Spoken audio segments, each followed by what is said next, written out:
Mga kanyaman, at hindi ko na po nagprito lang po ako ng talong at saka naggawa po ako ng kamatis na may pipino at saka yung isda natin. Ayan mga kanyaman ha, basbasan muna po natin. Ito po yung pananghalian ni kanyaman ngayon.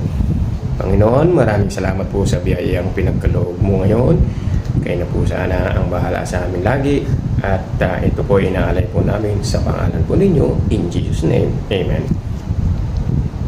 Subong kanyaman na po tayo mga kanyaman. Ayan o. Ang bango ng isda. Subong kanyaman.